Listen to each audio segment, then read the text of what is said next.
Game changer larger than life సినిమాలను తెరకెక్కించే శంకర్ దర్శకత్వంలో global star Ram Charan హీరోగా నటించిన ఈ చిత్రం ఈ రోజు బాక్స్ ఆఫీస్ బరిలోకి దిగిన సంగతి తెలిసిందే.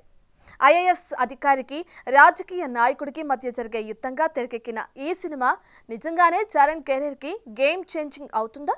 దాదాపు 500 కోట్లు గుమ్మరించారంటున్న దిల్ రాజుకి కలెక్షన్ల వర్షం కురిపిస్తుందా? Let's watch.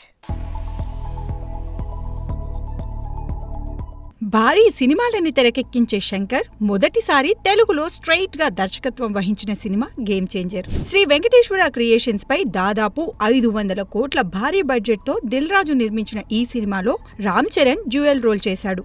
ఇక చరణ్ సరసన కియారా నటించగా ఎస్జే సూర్య, శ్రీకాంత్, అంజలి తదితరులు కీలక పాత్రల్లో మెరిసిన సంగతి తెలిసిందే. ఇక ఈ రోజే థియేటర్స్ లోకి వచ్చిన ఈ సినిమా కథ విషయానికి వస్తే, రామ్ నందన్ తన లవర్ దీపిక కోసం ఐపీఎస్ నుంచి ఐఏఎస్ అవుతాడు. తన సొంత జిల్లాకే కలెక్టర్ గా వచ్చిన రామ్ నందన్ సమాజాన్ని మార్చాలని, పేద ప్రజలకు సాయం చేయాలని తపన పడుతుంటాడు. అదే జిల్లాలో మంత్రి మోపిదేవి అనేక అక్రమాలు చేస్తూ తన తండ్రి సీఎం సత్యనారాయణ చనిపోతే ఆ సీట్లో కూర్చోవాలని చూస్తుంటాడు.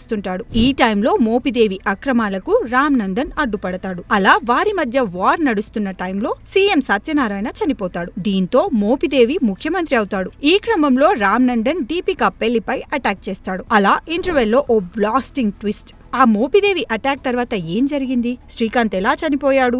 రామ్ నందన్ తండ్రి అప్పన్న ఎవరు? అప్పన్నను చంపిందెవరు? అలాగే సీఎం అవ్వాలి అనే కోరిక మోపిదేవికి తీరిందా? చివరికి ముఖ్యమంత్రి ఎవరయ్యారు అనేదే సినిమా. కాలం చెల్లిన కథ కథనాలతో వచ్చి బోర్లా పడ్డ భారతీయుడు 2 సినిమా ప్రభావం ఈ సినిమాపై ఉందనే విషయాన్ని శంకర్ నిజం చేశాడని చెప్పాలి. ఒకప్పుడు లార్జర్ దెన్ లైఫ్ సినిమాలని తెరకెక్కించి ఇండస్ట్రీకి హిట్స్ అందించాడని ఇప్పటికీ గొప్పగా చెప్పుకునే శంకర్ ఎందుకనో గత కొంతకాలంగా సక్సెస్ కి అడ్రస్ దొరక్క సతమతమైపోతున్నాడు. ఇప్పటి ఆడియన్స్ టేస్ట్ కి తగ్గట్టుగా సినిమాలని అందించాలంటే తను కూడా మారాలి అన్న విషయం మర్చిపోయాడో ఏమో. అదే మూసా పద్ధతిలో సినిమాలు తీస్తూ బోర్లా పడుతూనే ఉన్నాడు. పనిలో పనిగా నిర్మాతల చేత కోట్ల రూపాయలు ఖర్చు పెట్టిస్తూ వారిని నిండా ముంచేస్తున్నాడు. ఇప్పటి ప్రేక్షకులు సినిమాలు కాస్త రియలిస్టిక్ గా లేదా ఎప్పుడూ చూడని సరికొత్త వరల్డ్ ని చూపిస్తేనే ఇష్టపడుతున్నారు. కానీ ఈ సినిమాలో ఆ రెండూ లేవు. సినిమా అన్న తర్వాత భావోద్వేగాలు ఉండాలి, కానీ అవేమీ లేకుండా యాక్షన్ సీక్వెన్స్లు, అనవసర కామెడీ ట్రాక్లు,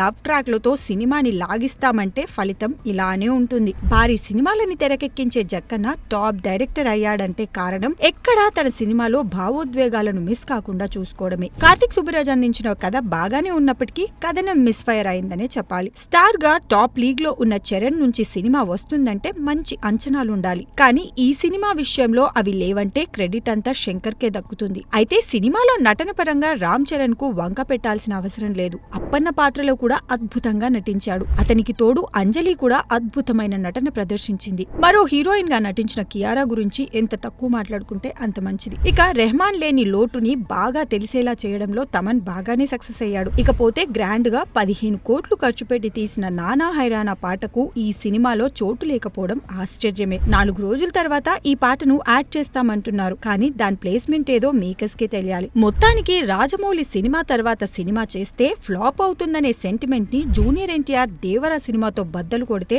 చరణ్ మాత్రం బద్దలు కొట్టలేకపోయాడు. చూడాలి మరి మొదటి రోజే డివైడ్ టాక్ తెచ్చుకున్న ఈ సినిమా లాంగ్ రన్ లో ఏమాత్రం నిలబడుతుందో.